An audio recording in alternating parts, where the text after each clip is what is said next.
Om Swastiastu, para sahabat semuanya, sahabat channel YouTube Negeri Bali, para subscriber juga. Nah, ini kebetulan yang lagi di proyek Swasti Porte Tunjang. Ini bidang lagi di proyek yang hari ini adalah proses pengerjaan Bali Dajo ya. Bali Dajo atau Bali. Jadi pemasukannya lagi ngecor ya, ngecor lantai, rapat istilahnya rapat. Nah, jadi di sini perlu saya sampaikan proses rapat itu ada pembesiannya, ada pembesiannya. Terus yang tunjukkan seperti ini, jangan. Nah, ini adalah proses rabat, proses rabat. Jadi rabat itu tidak sekedar luluh saja, ini ada pembesiannya, pembesian, yang tampilkan pembesian ya. Ini pembesian ya, tidak hanya sekedar luluh ya, tidak hanya luluh saja, tapi pembesian semua. Ini juga yang sudah selesai dirabat juga ada besinya ya, seperti itu. Nah, ini nongol-nongol besinya kelihatan. Nah, seperti itu proses perabatnya, tidak asal dirabat luluh saja, tapi ada pembesian. Nah, seperti itu semeton ngerabat lantai. Setelah lantai mungkin next setelah pasang dinding ya akan di keramik atau di granit lantainya pasang. Seperti itu prosesnya, Nah, ini kalau saya piukan dari depan keseluruhan, dari keseluruhan. Nah, seperti ini. Bali Dajo ini seperti lantainya berlevel-level ya, bertingkat-tingkat. Mungkin ini jarang terjadi ya. Pada umumnya itu datar ya. Pada umumnya datar. Nah, ini disuruh saya buat bertingkat-tingkat lantainya. Tidak sama. Nah, ini yang paling tinggi ini teras. Paling siklon ya, karena Bali ini menghadap ke selatan. Paling di depan.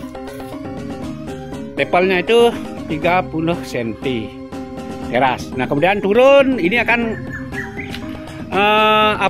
kamar tidur, bedroom ya. Ini bedroom, turun 30 cm. Kemudian ini ada kamar ganti, ruang ganti ya, turun lagi 20 cm. Nah, ini turun lagi 20 cm. Kemudian untuk toilet turun lagi 10 cm. Nah, seperti itu bertingkat. Ini saya sorot sekarang dari utara ya. Nah, ini levelnya, tingkatannya. Nah, kenapa bertingkat-tingkat, berlevel-level? Tentu ada alasan, Karena apa? Karena ketika misalnya kita datarkan semua, tentu khusus untuk di bedroom itu tingginya itu akan tidak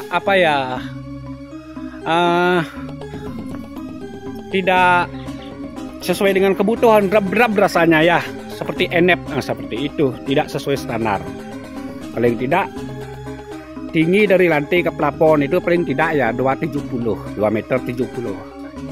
Nah, kalau lebih rendah dari itu tentu agak pendek, berat rasanya, enep istilahnya, Nah, untuk mensiasat itu sehingga dibuatkanlah level lantai lah diturunkan, karena tidak mungkin kita bisa naikkan ke atas karena sudah terhalang oleh dak nanti, karena di atas itu ada dak nanti, atap ya.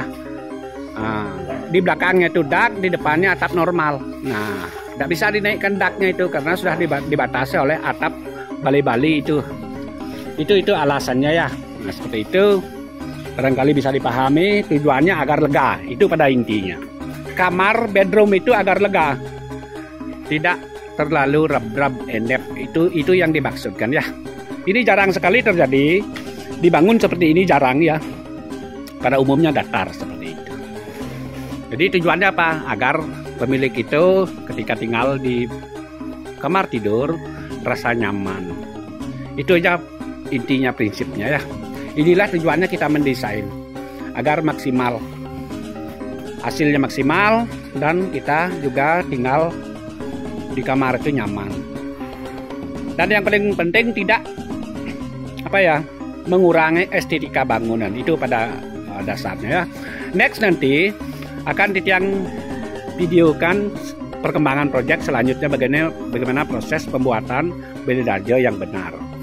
Nah, sekarang saya akan flashback lagi kenapa ini di lantainya itu dicor sepermanen ini ya, dirabat, ada besinya. Nah, ini mungkin jarang juga yang terjadi.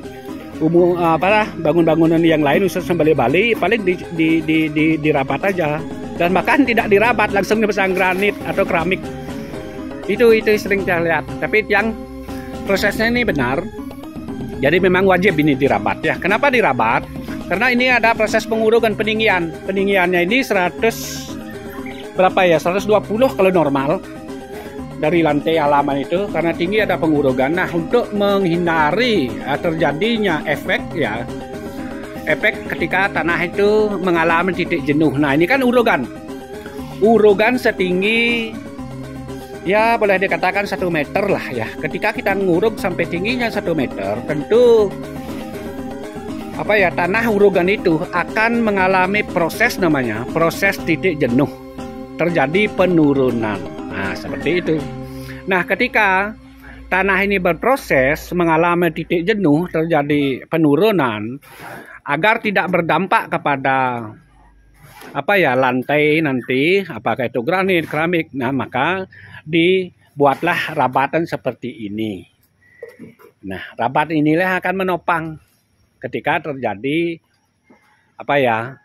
istilahnya tanah itu mengalami labilisasi, labil turun, mengalami titik jenuh. Jadi tidak akan berpengaruh kepada keramik kita. Keramik kita tidak akan retak, apalagi encat. Enggak, ini sudah topangannya, nggih. Nah, seperti itu. Itu maksud dan tujuannya. Makanya kita tidak menyalahkan ketika ada keramik retak atau bahkan encat, karena tidak dirabat seperti ini.